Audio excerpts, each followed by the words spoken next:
우리는 지난 주일에 어떻게 열매가 되는가 하는 제목의 말씀을 나누었습니다. 우리는 성경에서 말씀하신 열매라는 것은 곧 사람 그 존재 자체를 성경은 열매라고 한다 하는 말씀을 보았죠. 근데 그 사람이라고 하는 그 열매의 범주 안에는 반드시 제일 먼저 내가 들어간다. 내가 곧 열매다. 내가 곧 열매가 되어야 한다 하는 말씀을 지난주에 나누었습니다. 그러므로 우리의 삶은 우리라고 하는, 나라고 하는 존재의 열매가 맺어가는 과정이고, 그래서 우리가 예수님께 붙어 있는 삶을 지향할 때 예수님을 닮아가는 내 존재의 열매가 맺어지게 된다 하는 말씀 나누었죠. 다시 말씀드립니다만 이제부터는 열매가 뭡니까 하면 존재가 열매입니다. 그 첫 열매는 바로 나 자신입니다. 나여야 합니다 하는 것을 뚜렷하게 말할 수 있는 그런 저와 여러분들이 되었으면 좋겠습니다. 오늘 우리가 종교와 영성이라는 제목으로 말씀을 좀 나누려고 합니다. 저는 종교적인 삶과 영성적 삶은 조금 다르다고 생각합니다. 분명히 종교적 삶과 영성적 삶은 많은 부분에 겹칩니다. 그러나 다릅니다. 차이가 있습니다. 오늘 그 차이를 좀 여러분과 함께 나누려고 해요. 이 차이를 인식하는 것이 오늘 우리 시대를 살아가는 신앙의 삶에서 매우 중요하겠다는 생각이 들어서입니다. 20세기가 들어오기 전에 인류의 대부분의 그 사상가들이나 그 성각자들은 종교가 이제는 사라질 것이다 그렇게 예견했어요. 과학기술이 발전되고 인간의 이성이 발전했기 때문에 종교의 시대는 이미 지나갔고 종교는 점점 사라질 것이다 라고 예견했는데, 그런데 종교는 사라지지 않았습니다. 오히려 종교는 더 강한 힘을 가지고 이 세상에 역사하고 있습니다. 혹시 얼마 전에 여러분 그런 장면을 보시는지 모르겠습니다. 미국 백악관 대통령 집무실에서 다수의 목사님들이 모여서 그 미국 대통령을 위해서 기도하는 장면 보셨는지 모르겠어요. 아주 상징적인 장면이죠. 종교가 미국이라는 나라의 정책 결정에 직접적인 영향을 끼치지는 않습니다만, 그러나 적어도 상당한 영향을 그 배후에서 끼치고 있다는 것은 분명히 보여주는 장면이었어요. 절대 종교의 힘이 사라진 게 아니에요. 또 미국뿐만 아니죠. 이슬람 국가들은 더 심하죠. 이란 같은 나라는요, 최고 종교 지도자가 그 나라의 최고 통치자예요. 그 종교가 그 나라를 다스리고 있다고 해도 과언이 아닌 나라죠. 결코 종교의 힘이 사라지지 않았습니다. 여전히 많은 사람들이 종교를 믿고 있습니다. 그런데도 우리는 우리 주변에서 많이 뭘 목격하고 있는가 하면 많은 사람들이 종교를 떠나고 있는 걸 또 목격하고 있습니다. 이상하죠? 종교의 힘은, 이 세상을 지배하는 힘은 더 강해진 것처럼 보여요. 심지어는 정치도 종교가 압도하고 있는 것처럼 보이는 장면들이 많은데, 그럼에도 불구하고 종교를 떠나는 사람들의 숫자는 또 점점 더 많아지고 있어요. 이게 좀 이상한 모순처럼 보이는데요, 사실입니다. 이렇게 볼 수 있습니다. 전체 종교인의 숫자는 늘어나고 있어요. 왜 늘어나고 있는가 하면 기독교인은 계속 감소하고 있어요. 근데 이슬람 교인들은 점점 늘어나고 있어요. 거기는 특별히 전도하지 않아도 이 자녀들을 낳은 그 출산율이 엄청나게 높기 때문에 계속해서 그 이슬람 사람들은 종교 비율이 늘어나고 있어요.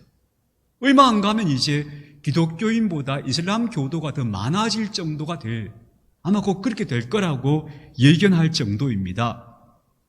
분명한 것은 그럼에도 불구하고 종교에서 떠나는 사람들이 점점 많아지고 있는 건 우리 사회에서 목도하고 있는 현실이 있죠. 특별히 요즘 교회를 떠나는 분들이 많이 있습니다. 그리고 젊은 세대일수록 그 비율이 더 높습니다. 그리고 어느 사회든지 부유해질수록 종교인은 점점 줄어들고 있다 하는 것도 통계적 상황입니다. 특히 우리 한국 상황을 보면 한국에서 예전에는 종교를 가지고 있습니다 하는 사람들의 숫자가 압도적으로 많았습니다. 근데 언젠가부터 이게 뒤집어졌어요. 나는 종교가 없습니다 하는 사람들의 숫자가 약 60%를 넘고 있습니다. 더 많아졌습니다. 이 종교가 없다는 사람들이. 그리고요, 20대, 30대는 거의 대부분이 무종교입니다. 물론 20대, 30대 가운데서 종교가 없다고 말하는 사람들의 숫자가 아직 80%까지 안 됩니다. 20대는 76%, 30대는 71% 정도 된다 그래요. 적어도 3분의 2 이상이 나는 종교가 없습니다라고 대답한다는 거예요. 20대, 30대가. 근데 물론 그때 그 종교는 기독교만 의미하는 건 아닙니다. 근데 우리가 보기에 우리 주위에서 젊은 세대가 점점 교회를 떠나고 있다는 것은 명백해 보입니다. 세상은 여전히 종교가 힘을 발휘하고 있는 것처럼 보이지만 사람들은 종교를 떠나가고 있습니다. 이게 너무나 안타깝게 느껴지시겠습니다만, 그러나 여러분, 오히려 우리는 여기서 한 가지 중요한 사실을 발견해야 합니다. 이렇게 물어볼 수 있습니다. 그렇다면 사람들은, 예컨대 지금 우리 기독교를 예를 들어서 봅시다. 사람들이 점점 교회를 떠나고 있습니다. 그렇다면 사람들은 하나님을 떠나고 있는가? 라고 하는 질문을 던져보고 싶은데요. 하나님을 떠나고 있는 걸까요? 아닙니다. 정확히 말하자면 하나님을 떠나고 있는 게 아니고 기독교라는 교회, 종교를 떠나고 있는 겁니다. 이건 좀 구분해 볼 필요가 있습니다. 사람들은 교회를 떠나고 있지만 하나님을 떠난다고는 말하지 않습니다. 제가 만난 어떤 분은 이렇게 얘기하시더라고요. 이제는 교회를 다니지 않는다고 얘기하셔요. 그런데 왜 그렇게 되셨습니까? 물었더니 교회의 본질을 봤다. 이래요. 저는 그게 무슨 말로 들리는가 하면 교회 안에 교회가 돌아가는 구조적인 어떤 모순, 어떤 어두운 부분을 봤다는 거겠죠. 그러면서 덧붙이는 말이 그래도 하나님은 믿는다고 얘기하더라고요. 이게 중요한 겁니다. 사람들은 하나님을 떠날 수 없고 하나님을 떠난다는 사람들은 거의 없습니다. 다만 교회를 떠나고 있을 뿐입니다. 왜 그럴까? 여러 가지 이유들이 있겠죠. 교회나 종교가 주는 실망감도 존재할 건 분명히 많을 겁니다. 한편으로는 저는 실망감보다 더 중요한 원인이 있을 거라고 생각합니다. 그게 뭐냐 하면요, 자유롭고 싶은 의지라고 생각합니다. 예전에는 교회에 가면 교회에서 느끼는 안정감이 있었고 소속감이 있었습니다. 근데 이제는 그 안정감과 소속감보다는 자유롭고 싶다는 인간의 욕구가 더 커진 시대인 것 같아요. 근데 자유롭고 싶으면서도 동시에 또 연결도 되고 싶은 거죠. 그래서 요즘 사람들은 교회를 다녀도 어떻게 다니는 게 하나의 문화가 됐는가 하면요, 아무도 모르게 왔다 갔다 하는 거, 구역이나 뭐 이런 데 소속되지 않고 그냥 왔다 갔다 하는 것을 선호하는 분위기가 매우 강한 거예요. 실제로 젊은 세대들은 교회를 다니면서도 등록도 안 하고 몇 년씩 다니는 사람들이 굉장히 많습니다. 이런 분위기를 뭐라고 부르는가 하면 느슨한 연대를 추구하고 있다고 봐요. 연결은 되고 싶은데 구속받고 싶진 않은 거예요. 그래서 느슨한 연대가 요즘 시대의 화두라 그래요. 저는 이거 우리가 좀 귀담아 들어볼 필요가 있다고 생각합니다. 그래서 오늘 제가 드리고 싶은 말씀이 뭐냐 하면요, 종교와 영성을 구분짓자는 것은 사람들이 종교는 버릴지라도 영성은 버리지 않는다는 사실에 좀 주목해 보자는 겁니다. 그렇다면 이건 뭐가 다른 거고 이 속에서 우리는 어떤 태도와 어떤 자세를 가져야 할 것인가 하는 것을 좀 생각해 보자는 겁니다.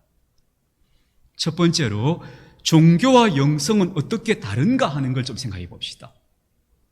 종교는요, 공통된 신앙의 내용, 함께 동의하는 신앙의 내용을 가진 조직이나 체계를 종교라고 부릅니다. 그렇죠.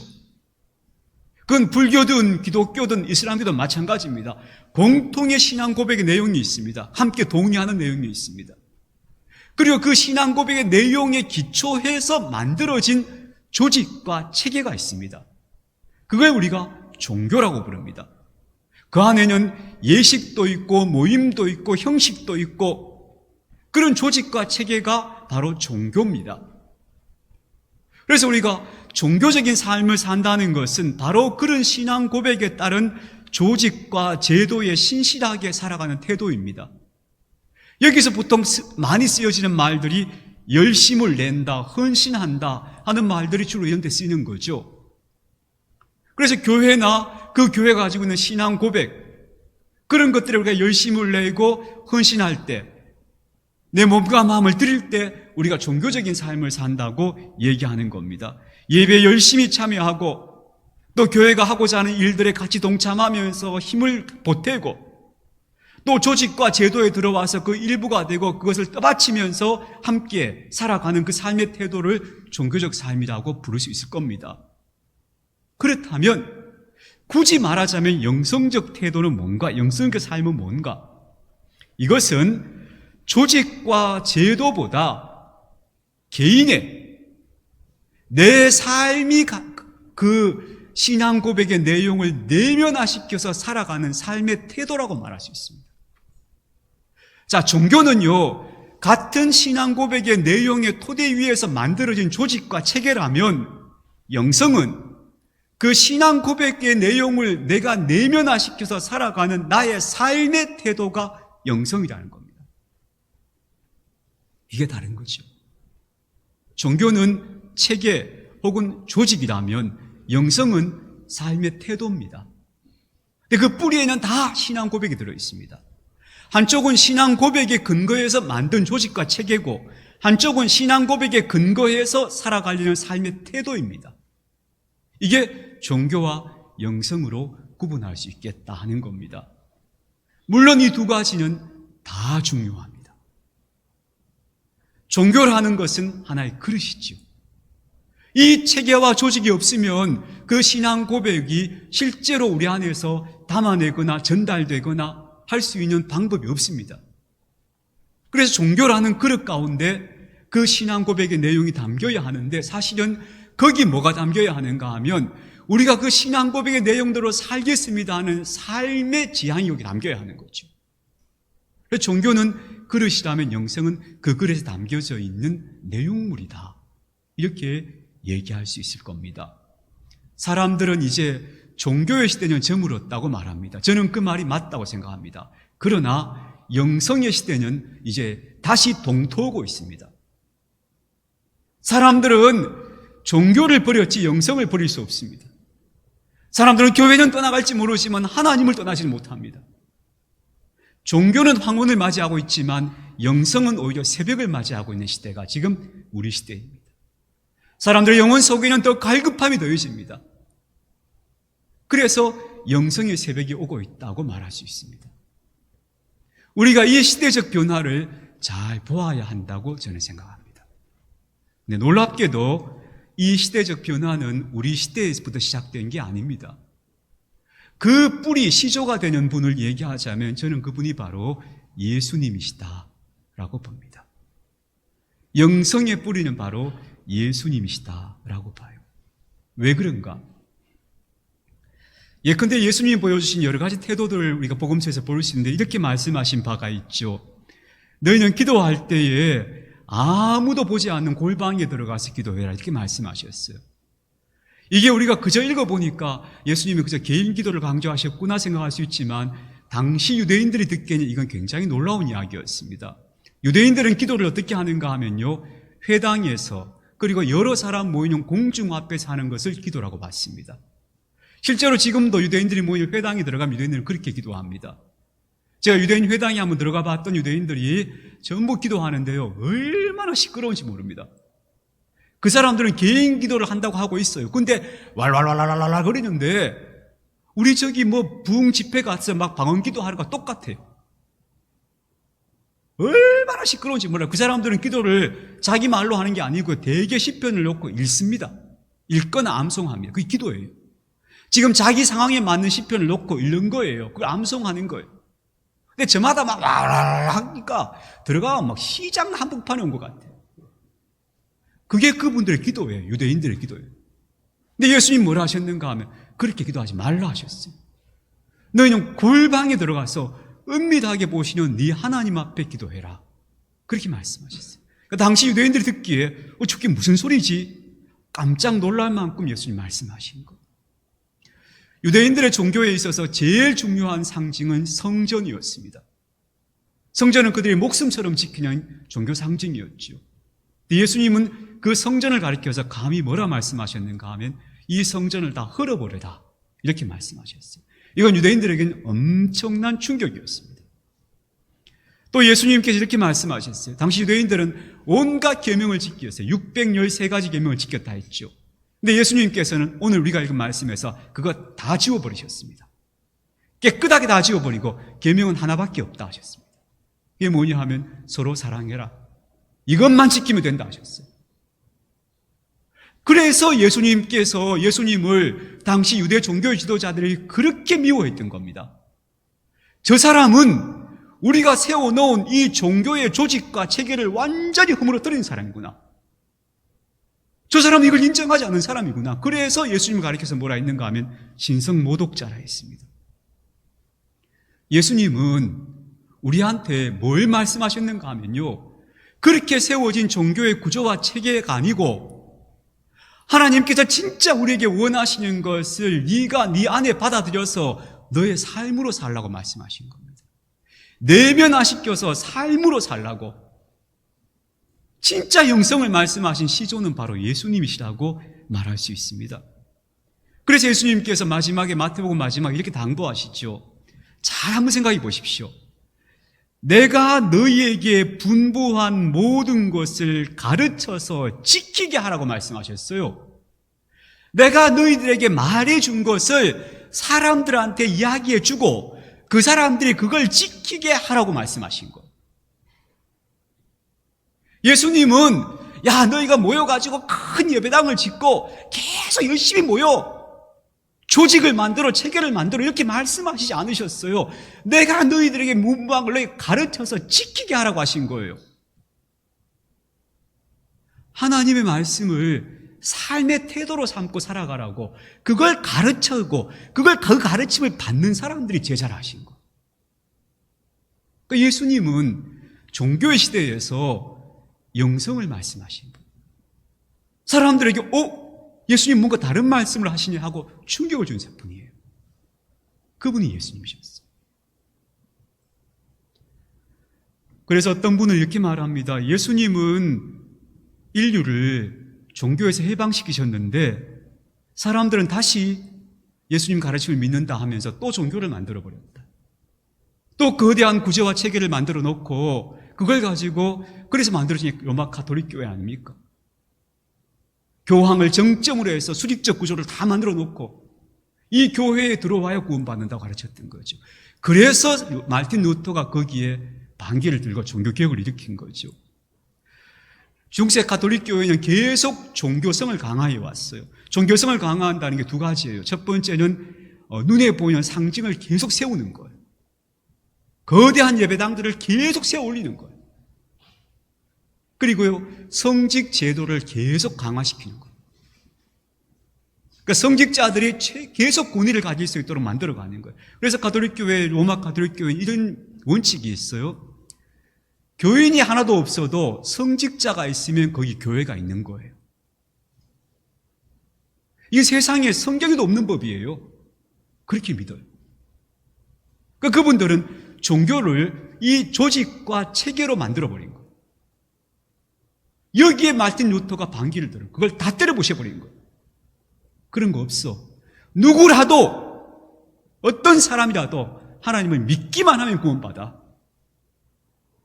신부 앞에 고개를 숙여서 죄사함을 받아야 되는 게 아니고 어떤 사람이라도 누구라도 믿으면 구원받아. 이게 얼마나 놀라운 이야기인지 그게 그 당시에 로마 가톨릭이라고 하는 종교를 깨부숴버린 거예요. 근데 놀랍게도 그렇게 출발한 개신교회가 지금 또 종교성을 얼마나 강조하고 있는지 모릅니다.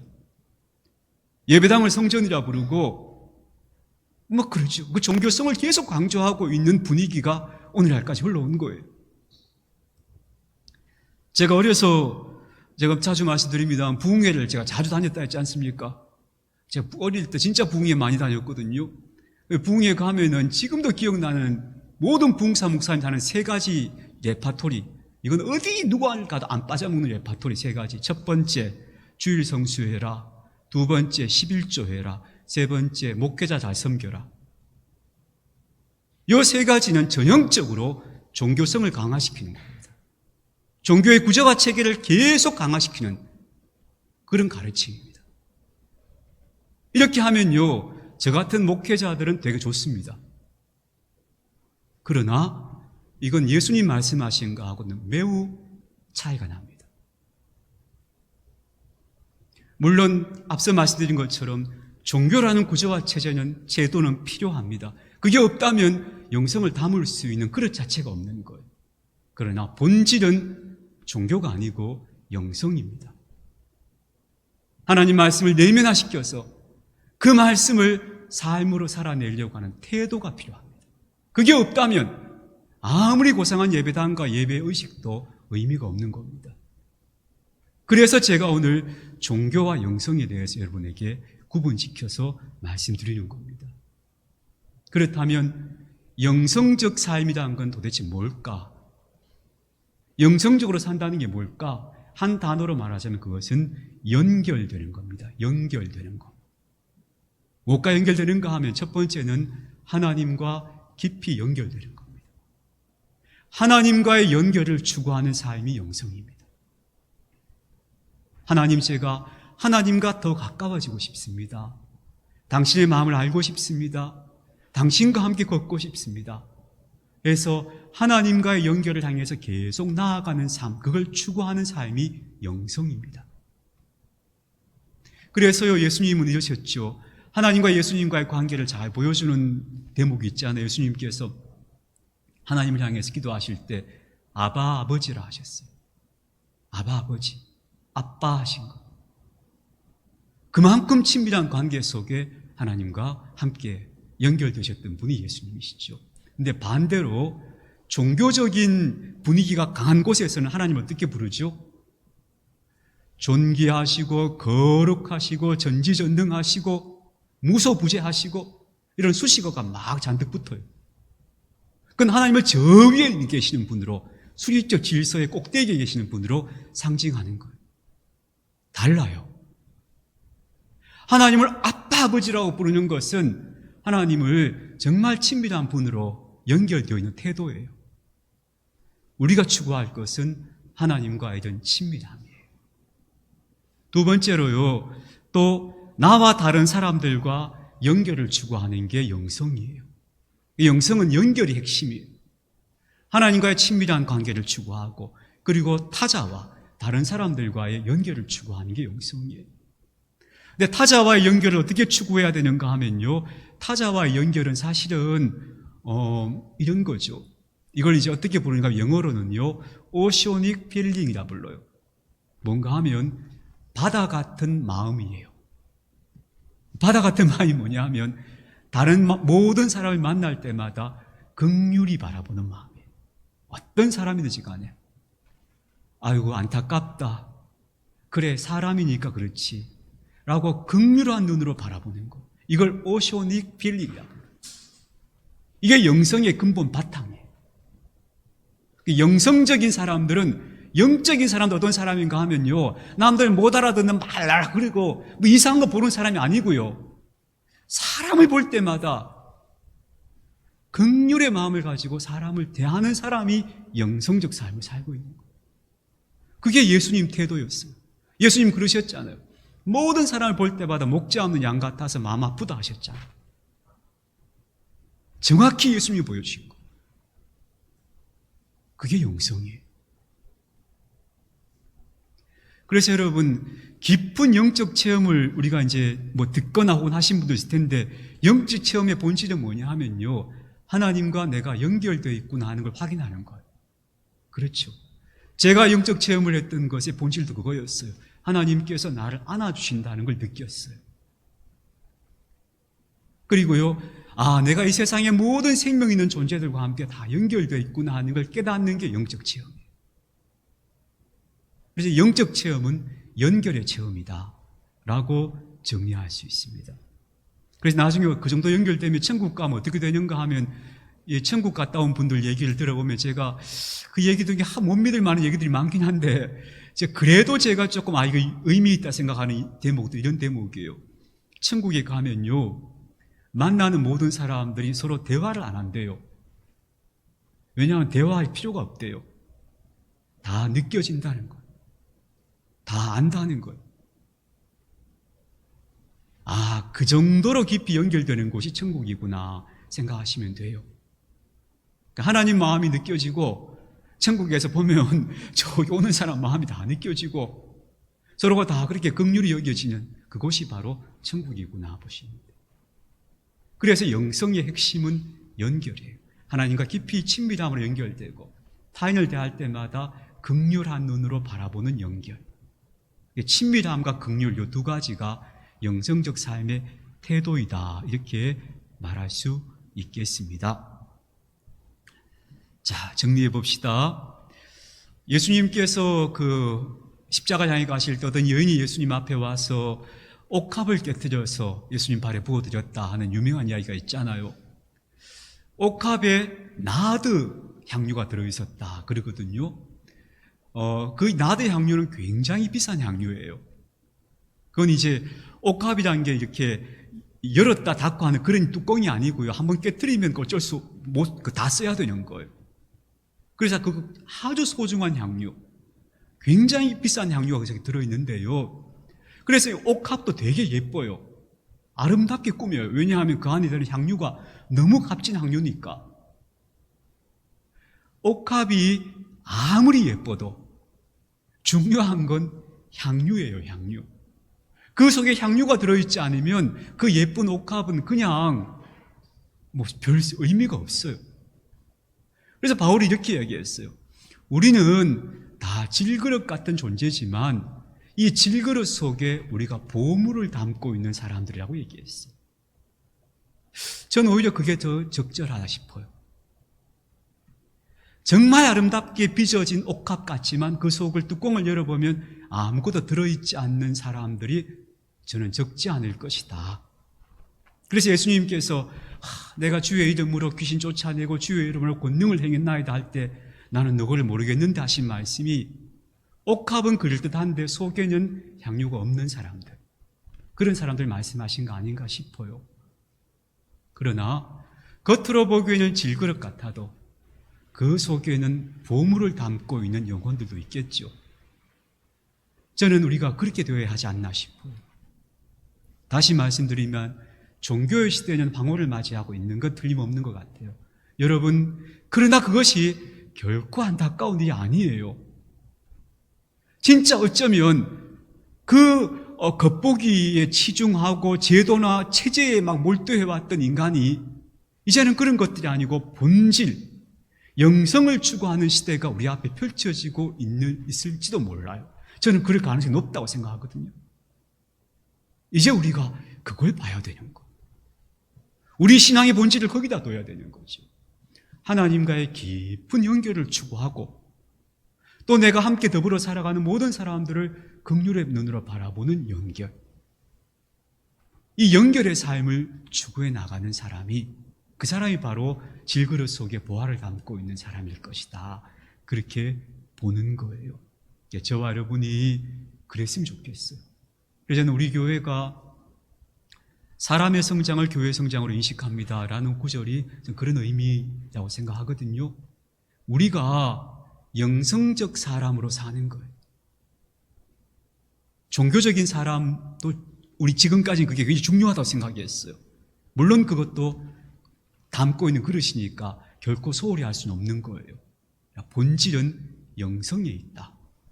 하나님과의 깊은 연결, 그 사람을 바라볼 때의 연민과 긍휼, 그걸로 연결되는 그런 삶을 추구함으로써 정말 질그릇에 보화를 담고 있는 영혼으로 살아가는 그런 저와 여러분들이 되었으면 좋겠습니다.